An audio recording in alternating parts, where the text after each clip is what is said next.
Hey, it's me, MLB. Here is chapter 35 of Really Fake, and this one is titled, Kuroo, not now, buddy. You don't fool me for a second, you said as you closed your eyes, crossing your arms and turning your nose up at him. He chuckled with amusement. Still got that fighting spirit. Always, you replied with a smirk as you popped one eye open and looked at him. He gave you a soft look in return as he crossed his arms across his chest in a relaxed manner. That's what I like about you. You're resilient. You've been through a lot of crap, but you haven't let it get to you. You shrugged. You can't kill me if I'm already dead inside.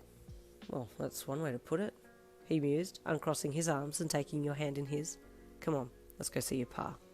You stiffened as he tried to turn you around and take you towards the hospital, and he noticed immediately. What's wrong? He asked softly. Wrong? Nothing's wrong, you lied. You're scared to see what state he's in, aren't you? Kuroo said gently, his intense hazel eyes making your heart jump. Your gaze fell to the ground, and you bit into your bottom lip to stop yourself from crying. You're strong, he said softly. Sometimes the strongest need to cry, and when they do, they cry the hardest. Stop being such a poetic piece of crap, you mumbled, eyes brimming with tears. He yanked on your hand and pulled your body into his, making you stumble forwards and grab a hold of his shirt as the tears immediately sprang forth, drenching his shirt, and he clutched you to himself. It's okay. Take your time. Your pa is in good hands, he said softly, holding you like it was your last time together as he whispered words of encouragement. You stayed like that for a while, sobbing into him, not wanting to leave the comfort of his arms. Is he gonna die? You wailed into Kuroo's torso. I don't know, but if I know your pa, he won't go down without a fight. He most probably wants to see you before he chooses to go, Kuroo said quietly. You clung onto him a little longer, not caring what you looked like out the front of the hospital as you mustered the courage to go in and see your pa. Eventually you pulled back and took a shaky breath in. You ready? Kuroo asked in a low, comforting voice, and you nodded in response, keeping your head down so he couldn't see your eyes. Yeah, you mumbled. He took your hand again and turned towards the hospital, walking purposefully towards it. Confidently he entered and walked over to the nurse's station and leant down on the top. Hi, he said with a bright smile. Here to see... my pa, Mr. Lin, you added, when you saw that he was waiting for you to fill in the details.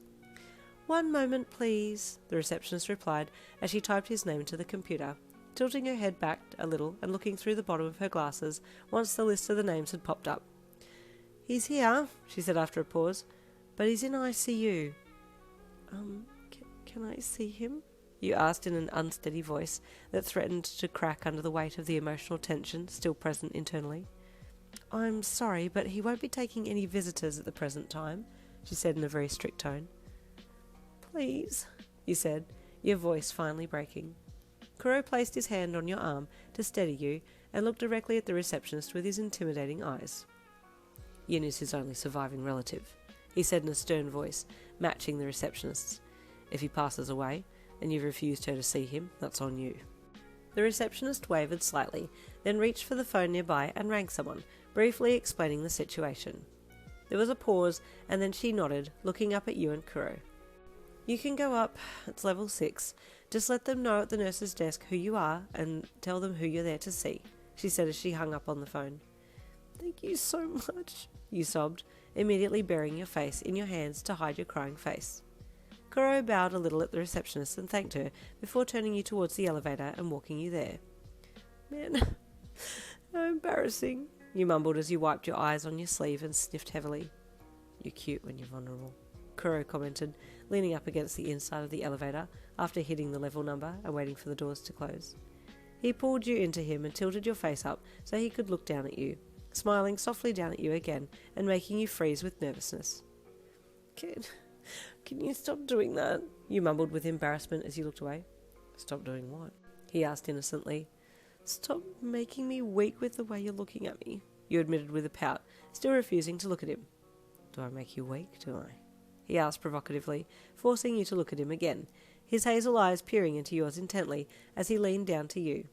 His parted lips capturing yours as you opened your mouth a little and kissed him back, the tips of your tongues touching and then sliding together as he deepened the kiss. Suddenly the elevator stopped and dinged, and you ripped yourself off him, trying not to look suspicious like you'd just been making out in the elevator for the past few seconds, as you sheepishly hung your head and got out on level 6. Kuroo followed after you, with a smirk, and pushed his hands into his pockets, letting you lead the way to the nurse's station. Hi, I'm here to see my pa, you said softly when you got to the station. The nurse behind the desk looked up at you and then back down to her chart, her box braids with gold clips and perfect ebony skin making her look like she was about to walk the runway in Paris rather than being stuck mid-shift in a hospital. Honey, there are 8 beds here on this ward, and 8 of those beds could classify as pa. You're going to have to be more specific, she said, looking back up at you with a "I'm so done with people" look on her face.